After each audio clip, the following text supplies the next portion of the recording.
Welcome to Loving Life Hitched Up. In this video, we will share with you the total cost of our 10-week, 6,000-mile RV trip. Stay until the end because you will not believe what we spent the most money on. We're going to break down these categories from the least amount to the greatest. Now, we only spent $11 on firewood. That was because at 3 different sites, people actually left wood behind. Thank you. The next least amount of money we spent was actually on maintenance. We only had one issue, and that was a bad switch, so we spent $16 and change to fix a switch for our Wi-Fi system. Next on our list were tolls. That was a total of $34.71. There were a few tolls that we paid cash for and didn't keep good track of, but on our Easy Pass, it was $34.71. The next up on our list of expenses was laundry. Even on vacation, you don't get away from having to do the laundry. We did the laundry total of 4 times at $57 and change. Next up on the list, we had to spend money on propane. We used propane for our 3-way fridge, for our cooking, and also hot water. So 2 fills on the 30-pound bottles gave us $71.86. We needed an oil change while we were in International Falls, Minnesota, and that oil change cost us $72.17. Was it synthetic? No. It wasn't synthetic. Our next biggest expense was state park passes. We spent a total of $122. We needed to buy state passes for Wisconsin, Minnesota, Indiana, and Michigan. Ohio didn't charge us for a state park pass, but even if you're paying for camping in those state parks, you still have to pay entrance fees. We recommend getting the state park pass for the year because if you're making more than one entry to the park, it's cheaper in the long run. Our next big expense, souvenirs. Not just for ourselves, but for family and friends too. And that was a total of $247.73. You can't go to Al Johnson's and not buy some of their maple syrup and lingonberry sauce.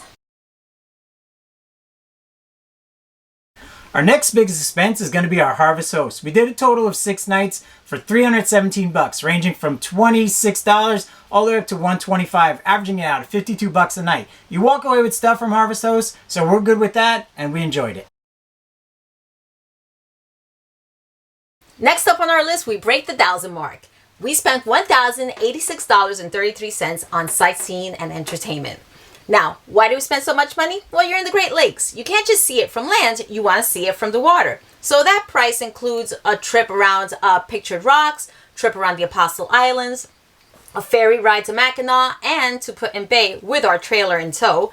We also had to get out on the water when we were in Voyagers, and to get out to Isle Royale National Park, you can only go by seaplane or by boat. Seaplane would have been a lot more expensive, so we opted for the boat. All these expenses were well worth it because this whole area was spectacular. Our next largest expense is going to be supermarkets. You got to eat when you're out there. We spent a total of $1,232.70, but we cheated. We brought a bunch of food with us in our freezer. Steaks, chickens, and fish. So we had some stuff, but we still needed quite a bit of food. Our next big expense, restaurants. Eating out is always expensive, and we spent a total of $1,674.27. Now, out of that amount, $226 of that went towards sweets. Don't ask me who wanted to spend all that money on sweets, but you know what? These restaurants were well worth it because you can't go to Door County and not go to a fish boil. You can't go to Milwaukee and not visit Mater's, one of the best German restaurants in the United States. So, more money than we would normally spend at restaurants because we normally don't eat out, but it was definitely worth it. And if you don't believe me, check out our video of the top 5 things we ate while on our vacation. Getting near the top of our list now, we're going to come into campgrounds with a total of $1,943.97. 70 days minus the 6 Harvest Hosts and 1 rest area for a total of 63 campgrounds, averaging $30.85 per night. The most expensive that we stayed in was Legendary Waters in Wisconsin at $55 for electric and water, but it had an amazing view right off of the lake. The least expensive was Platte River Campground, where we spent a measly $13 with our America Beautiful Pass. There were no hookups there, but it was a great campground as well. So if you're enjoying these videos, now is a great time for you to go ahead and hit that subscribe button and hit that like button. Drop a comment down below some of your favorite campgrounds because we really appreciate you checking us out. And stay tuned because we still haven't gotten to the most expensive thing yet.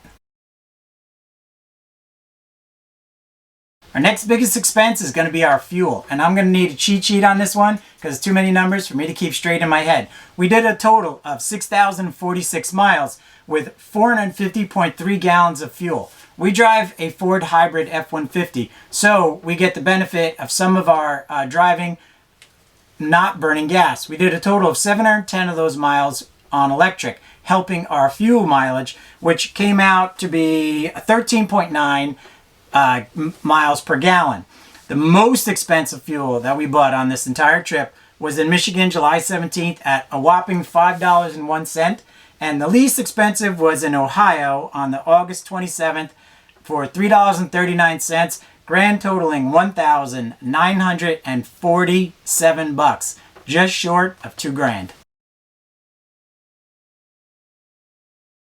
Next up, the moment you've all been waiting for, our most expensive, followed by our grand total. We're almost embarrassed to admit what we spent the most money on, and we were pretty shocked ourselves. Yeah, when we totaled it all up, it was a little alarming, but yeah. It was breweries, wineries, and distilleries. And that grand total was $2,107.45. That's a... Don't know what to say. Well, fuel for the soul, like fuel for the car. But we do like to stop at craft breweries, things like that, and check out small mom and pop places, support our local economies, that stuff like that. And you just want to have some great experiences, so we have no qualms about that. We do have a video about the 5 best drinks we had while on this trip, so you got to check that out. That'll be in a link above and also down in the description, so you can go ahead and jump over and check that out when you're done watching this one. I would greatly appreciate that. And I don't know what to say about that. We can always beat it next year. I mean, we can always do better next year. What is our grand total? So this was for our 10-week trip with a total of over 6,050 miles. And the grand total is 9,000. So it turns out our math was off. We actually spent $10,941.19 in total. That comes out to $1,094 a week, or $156.30 per day. I think we need a budget for next year. What do you think? Week, but that encompasses everything: food, fuel, housing, everything, all included.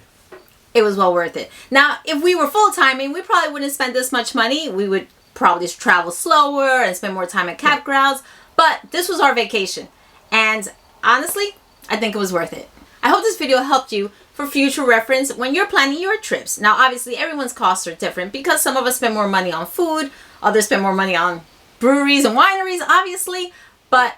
Also, your choice of where you want to stay. People have different likes and dislikes, whether you want more of a resort style, you have a larger family, or maybe you like to be completely off the grid. So you can use this as a guide, but obviously it's going to have to be adjusted particular to what you enjoy to do. And it also is going to be based on where you go. Different parts of the country, different costs.